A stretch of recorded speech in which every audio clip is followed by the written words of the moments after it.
Hi everyone, it's Ellie Mae with Artesprix, and today I have a quick project on how you can make some keepsake ornaments using the Artesprix Sublimation products.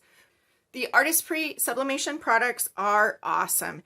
It really is science. You take the sublimation ink that is in the paints, the markers, or the ink pads, and when you apply heat and pressure, it turns into a gas which transfers to your blank. So we're going to use that science today. We're going to create some keepsake ornaments using the Artesprix metal ornaments.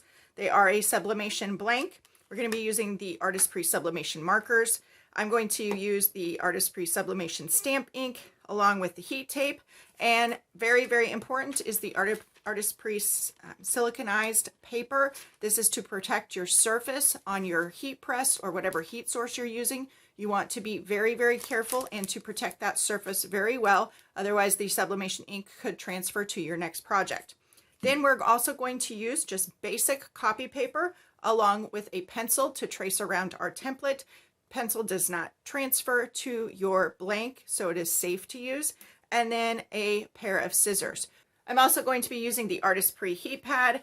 That is to keep my surface safe, especially with these metal blanks. When they come out of the heat press, they are going to be extremely hot. So you want to handle those carefully, and I'm going to set those on this heat safe pad. So let's go ahead and let's get started. The first thing I'm going to do is I'm going to open up one of these blanks and take one out. And then I'm going to use my copy paper and I'm going to draw a few templates here that we can use. So I'm simply just going to use my pencil and draw around the shape.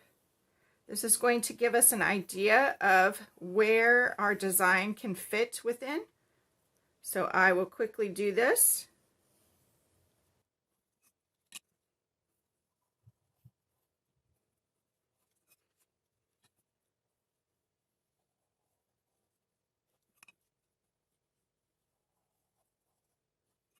And then I just had some ink on my hands from a previous project. That just wipes off. So I'm going to clean that off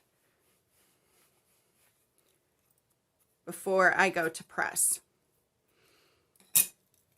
And there we have our templates. I'm going to cut these apart. And I just drew a couple extras just in case I needed those. And so I have those ready to go. So on this next step, I took the sublimation ink in brown and I enlisted my family's help to make this a personalized ornament, and then taught them how to stamp their fingerprints, not smush their fingerprints, onto the extra templates. And I did this all at one time so that if I needed those extra copies, I didn't have to call them back in. And here is my youngest doing the final fingerprints for this project. Now, the one thing I will say is when you enlist your family's help, always get extras, because then you can pick which one you like the best, or you have extras in case you mess up or don't like the next step. So you're having them do it all at one time, and then we can go through and we can finish these off. And I'm going to speed up this video as I finish off these keepsake ornaments. And then I'm going to pick which one I want to start with and see how that's going to work. I am using the black Artesprix sublimation marker. You want to make sure that your markers are upright for about 20 minutes before you start, so that ink has time to get to the tip of the pen and start flowing really well. And the more you have that upright, the better it's going to be, but you always want to store your markers completely flat for best use. And then I just continued. I drew some eyes in there and a nose, and keep in mind these are handmade creations and it's whatever you would like to do. Kind of a comical little keepsake ornament. And then I flipped it over and I cannot write backwards whatsoever. I am terrible at it. So I wrote on the back side, and then I needed to go over it just a little bit to darken it, but you could also use a light box to be able to see through and see that a little bit better if you have one of those in your crafting stash. So then I just took that Artesprix sublimation marker and traced through the copy paper. Remember that pencil does not transfer to the blank. So either way I have that, it's not going to transfer as long as it's pencil. Now here is where I realized that I was a little bit off in this, and this is why having extra copies is so important. And I just kept going. I kept going to see how it would turn out, to see if I could get it all to fit in there.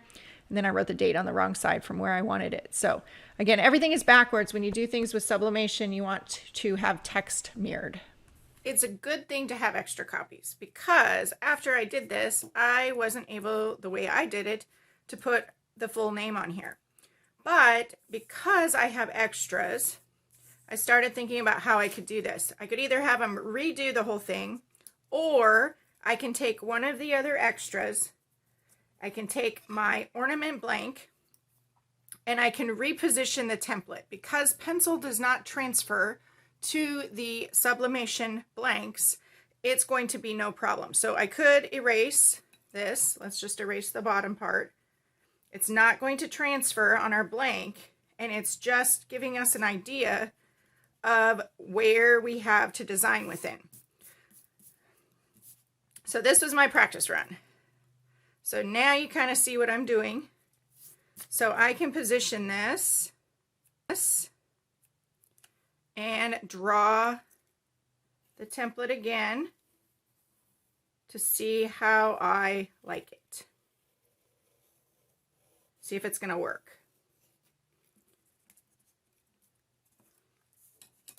It's still pretty close, and that's not a problem.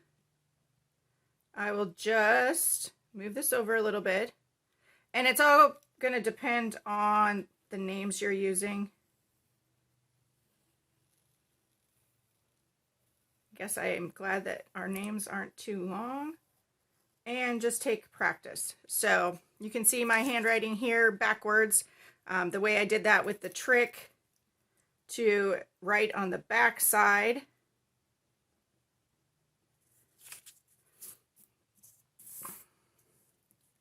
Just so I don't confuse myself. Okay, so this is our new template, and I should have room now here to do the names. So I am going to speed up this video and do the rest of my drawing out. We'll see how it turns out. Don't think of your mess ups or the extras that you have laying there as a screw up, because sometimes the second time turns out even better than the first time. And that's exactly what happened here. I was able to position the lettering a little bit better underneath each of the fingerprints. And then I was also able to add some additional elements that just kind of made this ornament pop, which you'll see at the very end with the photos. But having ones that don't turn out exactly right isn't always a bad thing. I was able to then add a little bit more detail into this ornament than I did on the first one. So I just took a pink marker that I'd had sitting upright for 20 minutes and added those color into the cheeks. Now that one went a little bit better than the first one, but it all comes down to just a little bit of practice. And you could also use a light box after you did the names. I can't write backwards, so this is what I just decided to do, but it gives it that unique handmade design. So whether you use a light box, whether you printed the names and then wrote over top of those, you could do all kinds of things. You could have your cutting machine sketch the names as well. That's really just up to you, but this gives it that unique handmade look. So now we're ready to press. So I'm going to press this one first. These ornaments are double-sided, but because I want exact alignment and get this as centered as possible, I'm only going to do one side at a time. The first thing I'm going to do is I'm actually going to take an alcohol swab and I'm going to wipe this off, or I'm going to use the other ornament and let this one dry, because I touched this a whole bunch in the process. And I had some black on my hands. I'm just going to make sure this is clean so that nothing's going to affect my press. And I'm actually going to set that one off to the side since I did that. Let it dry, and there's another one in the package here that I'll grab and try not to touch as much. I just don't want the oils from my hands or anything else to interfere with that. So I have my clean side. I'm going to place this down onto my template and make sure I have it lined up with the correct one that I drew. Now the antlers on this one are off a little bit, and that's okay. And then I'm going to secure it with some Artesprix heat tape. And I want to make sure that it's not going to move. So you do want it tight. You don't want it to have any space in between the blank and the print. You don't, otherwise you could get ghosting. So I'm going to take this Artesprix sublimation paper and I am going to make a sandwich out of it. Now you want to protect your pressing surface as well as the press platen top. If you get sublimation ink on either one, it could transfer to future projects. So you want to, this is the very important part of the process. We're going to do a sublimation sandwich with this Artesprix siliconized paper. So I'm just going to roll some out. Cut that off. And I love this 60-foot roll. It is awesome. Great that they came out with a larger roll. And then what I'm going to do is I'm going to take my protective paper. I'm going to take my blank and place it down. The print is up. And I'm going to fold my protective paper over top of it. And in this case, since the blank is small, I can just make a sublimation sandwich. And then I'm going to transfer this over to my press. And you want to make sure that you have excess around your blank. You want everything protected very, very well. And then I'm going to put this in my press. And I'm going to press it at 400 degrees for 75 seconds. Okay, I'm going to carefully release my press and then carefully let it rise. And you can let it settle there for a few seconds. You want to be very careful. So I'm just going to pull this off by the protective paper and I'm going to set it down on my heat safe mat. I'm going to grab a pair of heat safe gloves just because I want to do the reveal on this, but be very, very careful. Let this cool off a bit before you do the reveal because it is extremely hot. Metal and 400 degrees equals very, very hot. So be very careful. But if you can just let it sit and cool in your area. So the one thing you want to make sure of is you don't want to reuse this if the ink transferred to the protective paper. It did. I don't think you can see that on camera, but I can see the image in that. So this, you want to keep this safe. If you used it again, it could transfer to your blank. So I'm going to carefully flip this over and then take this off. And we'll see how that turned out. Oh, that's pretty cool. So now you have little reindeer with your fingerprints of your family for a keepsake ornament for this year. Oh, that turned out great. So, tips. If you're enlisting help from your family, especially if you have kids like mine who like to be little happy children that push their fingers around and smush their fingerprints, get extras. Always just, you know, it's just a little bit of ink and copy paper, so you're really not out much.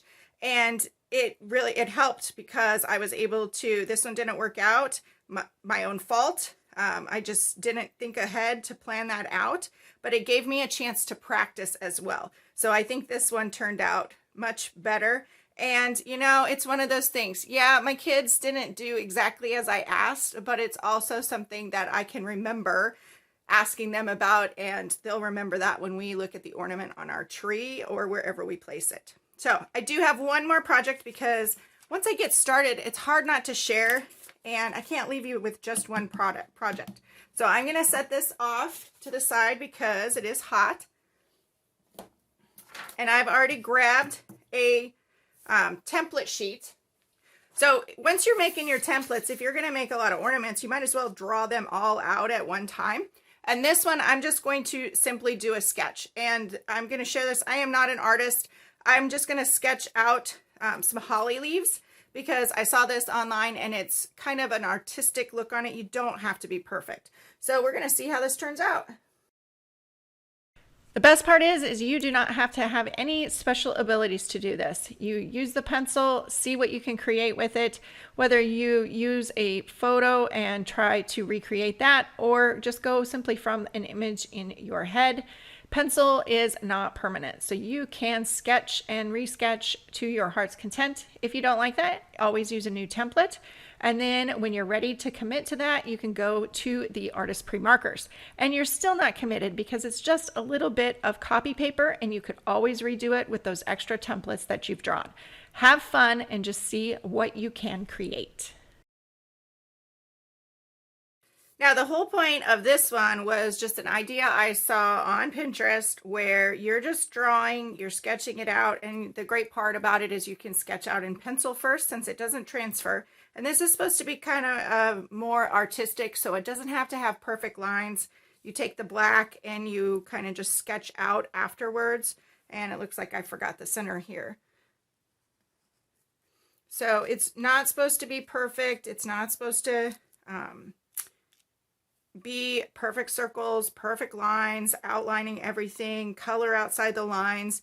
Just give yourself the permission to play and see what happens. You could also do this as sort of a keepsake ornament contest or something fun for the kids to do. Have them, this is pretty simple shapes for people to draw.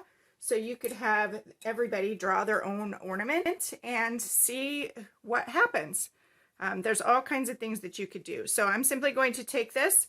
I'm going to take the other ornament, and you could even put it onto the back side of this ornament.